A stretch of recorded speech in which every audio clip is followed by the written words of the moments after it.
સ્વાગત છે આપ સૌનું એમજે નર્સિંગ ગુજરાતમાં. આપણા બોડીમાં અલગ અલગ પ્રકારના બોન્સ રહેલા હોય છે, જેમ કે લોંગ બોન, ફ્લેટ બોન, શોર્ટ બોન્સ અને ઇરેગ્યુલર બોન્સ. બોનની સ્ટડી માટે મોટેભાગે લોંગ બોનને સમજવામાં આવે છે, જેમ કે ફીમર અને હ્યુમરસ. લોંગ બોનને 3 અલગ અલગ પાર્ટ્સ હોય છે. શાફ્ટ ઓફ બોન કે જેને ડાયફિસિસ કહેવાય છે, અને બંને બાજુના છેડાનો ભાગ કે જેને એપિફિસિસ કહેવાય છે. એક્સપાન્ડેડ એન્ડ ઓફ ધ ડાયાફિસિસ કે જેને મેટાફિસિસ તરીકે ઓળખાય છે. મેટાફિસિસ એ ડાયાફિસિસથી એપિફિસિસ તરફ આગળ વધતો બોનનો પહોળો ભાગ છે. ગ્રોઈંગ બોન એટલે કે વિકાસ પામી રહેલા બોનમાં ડાયાફિસિસ અને એપિફિસિસ બંને એક કાર્ટિલેજની મદદથી જોડાયેલા હોય છે, કે જેને એપિફિઝિયલ ગ્રોથ પ્લેટ તરીકે ઓળખવામાં આવે છે.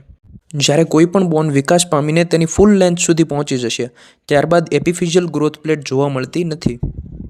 અહીં બોનની ઇમેજમાં આપણે જોઈ શકીએ કે બોનની વચ્ચે જે અવકાશવાળો ભાગ આવેલો છે તેને કહેવાશે મેડ્યુલરી કેવિટી.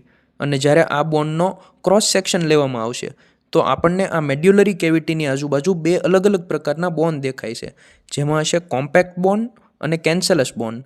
કોમ્પેક્ટ બોનને કોર્ટિકલ બોન તરીકે પણ ઓળખવામાં આવે છે, કારણ કે કોર્ટિકલ મતલબ જે ફરતે આવેલું છે, જ્યારે કેન્સલસ બોનને સ્પંજી બોન તરીકે ઓળખવામાં આવે છે. કોમ્પેક્ટ બોન એ એકદમ મજબૂત પ્રકારનું બોન હશે. અહીં આપણે ડાયાફિસિસમાંથી લીધેલા બોનના ક્રોસ સેક્શનને જોઈ શકીએ, કે જેમાં આપણને દેખાય છે કે કેન્સલસ બોનની આજુબાજુમાં આવેલું છે કોમ્પેક્ટ બોન, અને કેન્સલસ બોનની વચ્ચેના ભાગે આવેલી છે કેવિટી. જ્યારે આપણે ડાયાફિસિસથી આગળ વધીએ અને એપિફિસિસ તરફ જઈએ તો એપિફિસિસ તરફનો જે બોનનો ભાગ છે તેનો ક્રોસ સેક્શન જોઈએ તો તેમાં પણ ફરતે આવેલું છે કોમ્પેક્ટ બોન, અને વચ્ચે મિડલમાં આવેલું છે કેન્સલસ એટલે કે સ્પંજી બોન. પરંતુ એપિફિસિસ તરફના બોનના ભાગમાં કોઈ પણ પ્રકારની કેવિટી જોવા મળતી નથી. હવે આપણને અહીં કેન્સલસ એટલે કે સ્પંજી બોનમાં જે નાની નાની કેવિટીઝ દેખાય છે, જગ્યાઓ દેખાય છે, તેમાં શું આવેલું છે? આપણો બોન મેરો. આપણે જો બોનના સેક્શનને અંદરની તરફથી જોઈએ તો અંદરની તરફ સૌપ્રથમ આપણને જોવા મળશે મેડ્યુલરી કેવિટી.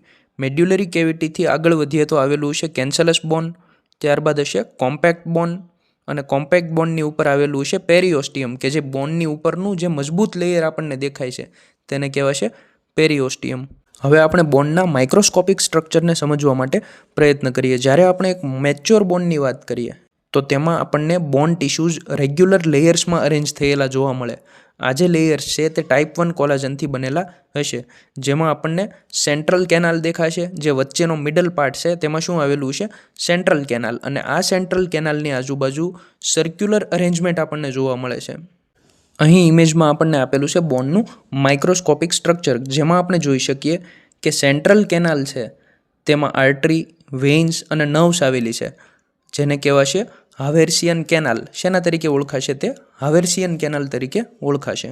આ હાવેર્સિયન કેનાલની આજુબાજુમાં આપણને જે બોન મેટ્રિક્સના સર્ક્યુલર લેયર્સ દેખાય છે, જે ગોળ ફરતા લેયર્સ છે, તેને કહેવાશે લમેલાઈ. અને આ લમેલાઈની વચ્ચે જે સ્પેસીસ આવેલી છે તેને કહેવાશે લેક્યુનાઈ. અને આ સ્પેસીસમાં આવેલા હશે ઓસ્ટિયોબ્લાસ્ટ નામના સેલ, કે જે બોનના ફોર્મેશન માટે જરૂરી છે. આ જે ઓસ્ટિયોબ્લાસ્ટ છે તેમના પોતાના સાઇટોપ્લાઝમિક એક્સટેન્શન્સ આવેલા હશે એની આજુબાજુમાં, જેના થકી તેઓ એકબીજા સાથે જોડાઈ શકે, અને આ એક્સટેન્શન્સને કહેવાય છે કેનેલિક્યુલાઈ.